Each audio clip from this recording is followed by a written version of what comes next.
নমস্কার বন্ধুরা, রোববারের দুপুরে থালি নিয়ে চলে এসেছি। তো আজকে থালিটা তোমাদের সাথে একটু শেয়ার করে নিই।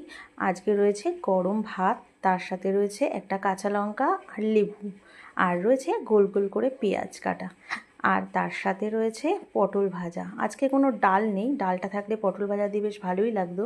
তার সাথে রয়েছে পুঁই শাক, পুঁই শাকটা আলু আর পটল দিয়ে করেছি। আজকে না কুমড়ো ছিল না, তাই জন্য মাখা মাখা করে এই দুটো সবজি দিয়ে করেছি।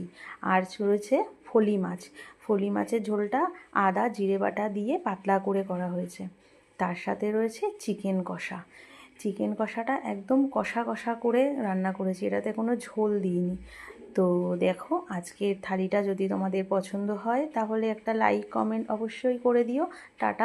নমস্কার বন্ধুরা, রোববারের দুপুরে থালি নিয়ে চলে এসেছি। তো আজকে থালিটা তোমাদের সাথে একটু শেয়ার করে নিই। আজকে রয়েছে গরম ভাত, তার সাথে রয়েছে একটা কাঁচা লঙ্কা আর লেবু, আর রয়েছে গোল গোল করে পেঁয়াজ কাটা, আর তার সাথে রয়েছে পটল ভাজা। আজকে কোনো ডাল নেই, ডালটা থাকলে পটল ভাজা দিয়ে বেশ ভালোই লাগতো।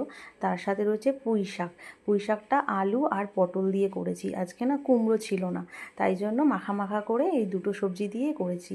আর রয়েছে ফলি মাছ, ফলি মাছের ঝোলটা আদা জিরে বাটা দিয়ে পাতলা করে করা হয়েছে। তার সাথে রয়েছে চিকেন কষা, চিকেন কষাটা একদম কষা কষা করে রান্না করেছি, এটাতে কোনো ঝোল দিইনি। তো দেখো, আজকের থালিটা যদি তোমাদের পছন্দ হয় তাহলে একটা লাইক কমেন্ট অবশ্যই করে দিও। টাটা।